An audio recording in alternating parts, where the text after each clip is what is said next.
My esophagus is closing up and it's like making me nervous. Okay, OOTD.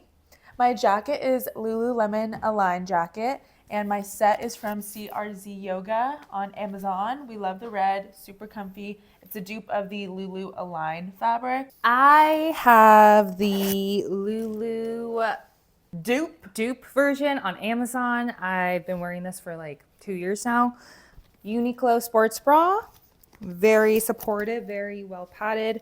And then Gymshark sweatpants that I love wearing over my Lulu shorts that I was about to pull down, but I'm not going to pull down for you guys. I love this look, the shorts with the sweats. It's just like a good pump cover because when you get hot, you can take them off and your legs pop off. It's giving cute. It's giving cute. Hey Hi, everyone. Welcome to Wow. Woes of Womanhood.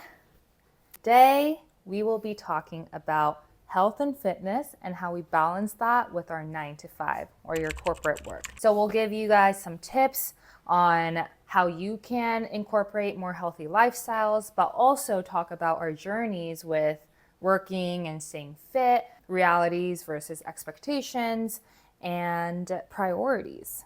I think we've both gone through our own journeys with different phases of work and different phases of fitness. Mostly started back after we graduated college, obviously, because that's when we started our corporate life. And I think we both went through very different eras of trying to make our health and fitness a priority while also trying to really grow in our career and get started in our career.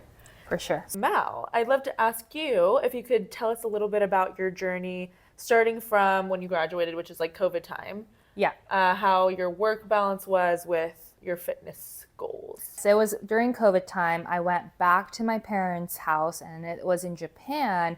If you don't know that history, we'll link the video where I go into my Japanese story. My first year, I was focusing on work and it was completely new. I didn't know the work routine, so I couldn't really focus on health and fitness. I would go and commute to work sometimes here and there, getting some steps in, but it was mostly towards work. So I kind of blew up. And then Blew up as in yeah, like a balloon, like a balloon. But then my second year, it started to become like a habit. There was a rhythm to it. So then I could take longer hours at the gym. I would go during like lunchtime because it was still remote at that time. Was that like after a year? After a year, yeah. Okay. Take longer time at the gym. And then I started to see a little bit more results. And then I went to Singapore to work abroad. That was fun because I spent a lot of my time socializing, being with friends there, being with my coworkers. So the focus wasn't food too much and I could like naturally get my steps in. Right. So I got really tiny there, probably lost more muscle mass though. And then I leaned out. And then when I came back to SF, it was like pretty remote. So I could go pretty hard at the gym again, got really muscular and fit. My ex at the time was a personal trainer. Again, link below. Link below, Link the below. narcissistic ex. I was machismo. Right. But now I have more of a work at the office schedule. So I can't focus on working out as much. I go maybe 3 times a day. 3 times a day. 3 times a day. 3 times a week max to the gym. It's been a balancing act. Yeah, I think it's really an ongoing journey, as you can see, fluctuating from working fully remotely to being hybrid to being in the office full time. It's really hard to balance that fluctuating schedule with how you change your gym routine or whatever activity that you have. So like speaking to my journey with health and fitness throughout the years, upon graduation, I was working full time in the office for a little bit before COVID happened. So I actually still at that point was pretty regimented in kind of like post-grad, doing Soul Cycle, being a little bit still in my high energy era because I wasn't fully immersed in work. Like, yeah, I would go to work, but I still had that routine of making time for going out and at least doing classes. Like, I remember I was always really good at that because it's something that I enjoyed. So that was the start. And then COVID hit. And once COVID hit, I actually was dialed in, locked the in with my home workouts, and we had a whole home gym at my house where we bought like a bunch of weights. So during that time, I also really leaned into content creation, and I had my TikTok where I was reviewing a bunch of YouTube workout videos, which I still do a little bit of, but I was on top of it at that point. I was doing 2 to 3 workout videos a day, at least an hour, and I was burning like 500 calories every day. And then eating super clean because all the food was what my mom made. And she makes like kind of Mediterranean diet focused food. So a lot of anti-inflammatory, like very healthy, not too heavy in like carbs, fats, or protein. Like it was very balanced in general. So I was locked in like on my fitness. And then I started my MBA program in January of 2021. Downward spiral, downward spiral. I also think health and fitness is really correlated with your mental health. And I think through my MBA program, I was still working, I was doing school, I was leaders of 2 clubs, I was doing content on the side, I was doing so much. I essentially burnt myself out. And a lot of the activities that I was doing was all behind the computer. Like there were some days where I would be behind the computer from literally 6 a.m. to like 11 p.m. Straight behind the computer, like sitting the whole time. Yeah. And that was extremely exhausting and sent me down a downward spiral where I just got super burnt out and I slowly had to recover while still finishing my MBA program and then trying to get promoted at work and then trying to grow and then changing job. It just has felt like it's been ongoing. And it has gotten a lot better because I feel like I've mastered my craft and work a little bit more. So I feel more comfortable in that sense. Just getting back into the routine and that mindset of prioritizing yourself first is really a big challenge. So I'm fully remote now, which is really nice because I do have a lot of flexibility. So my routine is often working out either at the gym here. I still love classes, so I try to make myself go to classes because it holds me accountable. Well, I have to pay extra money if I cancel. The accountability piece I think is really important. Working from home, again, love the flexibility. I think I still have the opportunity to do YouTube workouts, which is nice, and then having a walking pad is also really nice to get my steps in. However, taking the step to just like put the walking pad down and click start and start walking is a hurdle. I have the walking desk, but then I don't use it. I want to touch on some classes that you talked about. I totally agree. I think it's great for accountability, but money-wise, it is a lot. I think now it's like the average is $35. Sometimes the classes, they don't really teach you one-to-one, so I don't love going. If you already like lifting weights, I personally would stay away from classes. But that being said, I think a good tip is that try out different types of classes, bring that knowledge with you back to your home, and then watch a YouTube video so you know how to actually use your muscle in certain exercises. I think that's a good tip. Like learn something from a class and then bring that into your own workout. Second point was home cooked meals. Yeah, I totally agree about having your family cook for you. You have all the different vitamins there, all the different nutritious food, and you don't have to think about it. Path of least resistance. Which gets you more focused on what you need to do and prioritize better. I feel like my steady state cardio is done. You don't even have to think about it. I don't have to think about it. Like you have you just have to live. Like I just have to go to work. Like you already get that done. And when I come home, it's all about, okay, how do I get my muscles to get engaged, which is weightlifting for me. I do love lifting, not too heavy though, because in college I loved powerlifting and going really heavy. But with that, I got really hungry, and I know a lot of girls say they get buff when they lift heavy. I think it's true to an extent because it makes you extremely hungry, like you're a vampire, and you're like thirsting, wanting food so much. But that's why you have to eat high protein and like fill yourself up. Yes. Which I wasn't. I was like going spaghetti and ramen. So now I love going light. I can continue on without feeling too much fatigue the next day, and it's showing results. And I remember this guy that looks like a thumb but extreme smart, PhD in medicine, was saying that you don't need to work out like 4 to 5 times a week. 2 to 3 is actually enough to see results with the right nutrition, obviously. So that gives me comfort. I think that's totally true. What I run into oftentimes is I'll be super consistent for like 2 weeks. And then I'll fall off because something in my routine happens, like I go travel or I get really busy with work, and then I kind of fall off of that routine. And it takes me so long to get the momentum to like start again. And when you're not consistent for a long period of time, you're not going to see results. Like I think consistency is the biggest piece. And that's what I found when I was working out from home. It's like maybe I wasn't having like super intense workouts. Maybe it was even 20-minute workouts, but I was doing it every day and it was something sustainable for me. So I saw results from that. Yeah, consistency is the biggest thing. But then life gets in the way. So I want to say if you are a corporate worker and you're a hardcore career girl or career boy, it's okay to not have a six pack. It's okay to not have it's okay to deprioritize going to the gym. It's okay. Like you have other things you want to achieve higher in, and maybe at this certain time period, it's lower. I wouldn't say it's okay. I would say it's normal. But just because it's normal doesn't mean that you should do that. Yeah, don't be. No.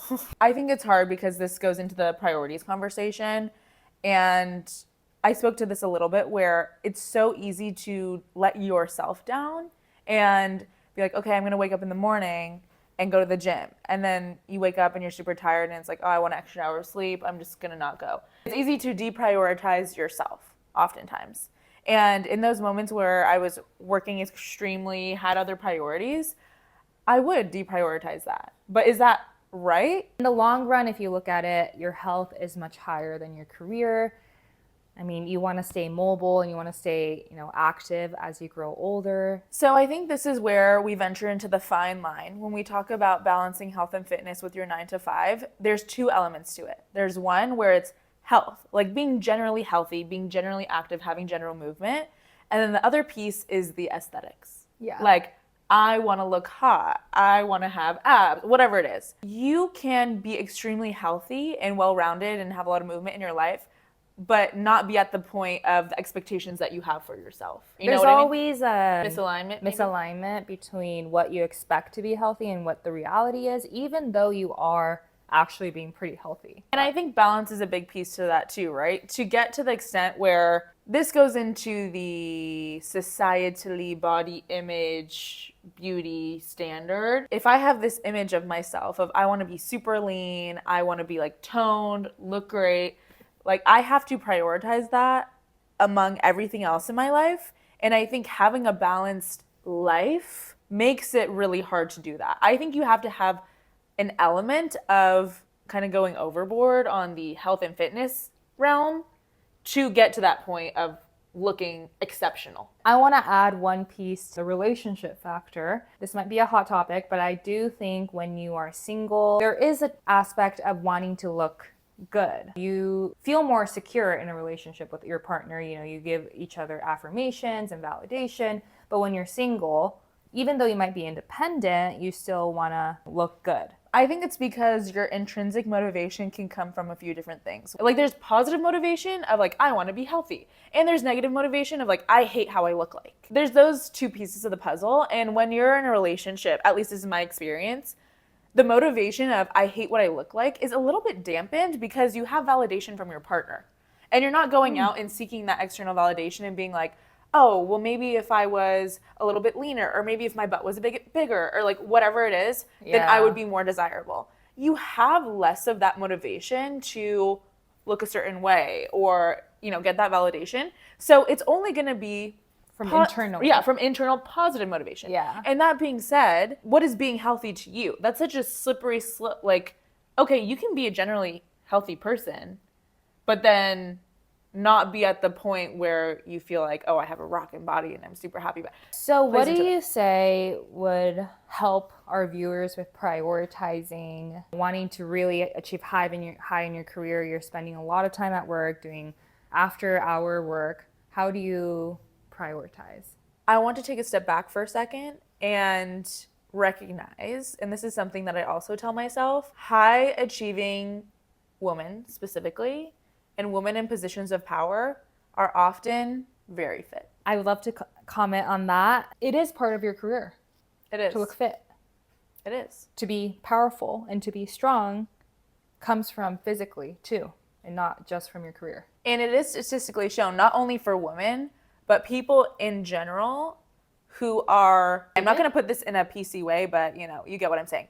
People in general who are more fit actually progress much faster in their career. People who are bigger tend to not get as much acceleration in their career. And I don't know if there's a correlation between like habits or societally people who look good, people reward that. I do think there's an element of having knowledge of nutrition and having knowledge of, exercises that feeds into that whole character of being fit that I maybe think people see. That's the thing where being healthy and not only thin, because you don't have to be thin to be healthy, but being healthy in general shows a sense of knowledge, determination, consistency, habits that also translate to your career. I'm trying to not be offensive, but like literally, that's just how the world works, bro. That's just how the world works. Yeah. And honestly, sometimes I think like, oh, maybe if my body looked differently, things would come more easily to me. And I honestly think that's true because people like to help attractive people. And societally, we have been told that attractive people tend to be leaner. Is that true? Is that not true? I mean, It's the system's fault, people. and that's a system. Yes. So learn to take advantage of the system. Ride the system, baby. That being said, what can people do to help prioritize health and fitness in their career?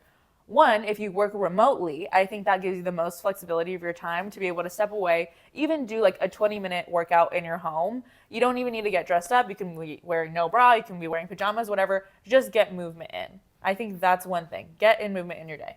Number 2 would be just get sunlight. Any way you can, just get sunlight. And that would, I hope, would require some type of exercise. To just walk outdoor a little bit. Or like, I don't know. I think it ties into the mental health piece though. Yeah. Like getting outside, like not being inside all day helps your mental health, which also helps your physical health. Like it's a whole system. That's a good point because I would say my goal in this health and fitness journey is all about mental health. And when I'm... And getting abs. And getting abs. Getting abs, mental health. I feel like I'm in a good part of my life. I'm the fittest. Work isn't that stressful. I just feel so good. I don't wake up with anxiety. So definitely it's related. It's a reflection of what's going on up here. Another part of that that's important to me is that feeling strong and I can control the situation and being dominant and not just in a work setting, but just in my life. I achieve that through being strong physically. So when I feel like I can lift really strong and can beat people up, then I can translate that emotion in different situations. In that way, I need and love the gym. So work from home, focus on your mental health, get movement in your day. Another way to do that besides a YouTube workout would be a walking pad. And then if you're working in the office, Mal, you probably have a better perspective than me because you do go in. So how do you balance it going to the office? It's hard because at the office you tend to snack because there's always treats around you. I always carry around a hot water bottle, so I'm sipping on hot water. I don't know why that makes me feel full. That's a good tip. Second one is that I walk over to my boss's room or like walk over to my coworker's space. Always get in 1 to 2 steps. And that makes it much better. I don't feel like I'm going to get office butt. Office butt, not the office butt. I feel drained when I come back from the office. It's mentally and physically tiring already. So again, I'm not hard on myself, but I just keep in mind that when I go to the gym, it's actually giving me energy. It's not taking away energy. It's actually rejuvenating me. So that mindset shift is going to be very important. And you mentioned earlier, you don't need to go every day, just 3 times a week. Light weights. Yeah. Focus on moving your body and strengthening your body. And I think that's more than enough. Yeah. And praise yourself if you go, even for like 10 to 20 minutes. That's a win. I have a very all or nothing mindset. Like I want to have my routine perfect. Like I'm going to the gym 1 hour, 3 times a week, and I'm hitting upper body, lower body, and full body. And like this is perfect for me. And I'm hitting 10K steps a day. And if I don't achieve that, then I'm very negative self-talk, which then leads me down the spiral. Yeah. So it's being adaptable, being fluid with yourself, just getting in what you can. At the end of the day, being consistent long-term is going to be better than being perfect for 2 weeks. What you need to be hard on is that consistency, not how hard you're going to the gym every day if you're not trying to be a bodybuilder or have a six-pack, which I'm trying to have. So I think at the end of the day, it's all about your own mindset and recognizing that your health is truly the one thing that you can take ownership of, is the most important thing in your life. You can't even work if you're not healthy. Accepting that it doesn't need to be perfect. You just have to do the routine that works for you and be consistent with it. I think that's ultimately what's going to take you the farthest in life and help you with your overall well-being, beyond just physically, but also mentally. I agree.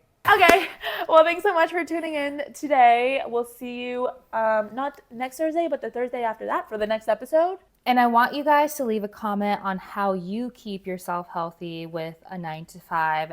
We would love to have additional advice and views, and that would be great. Love you. Bye.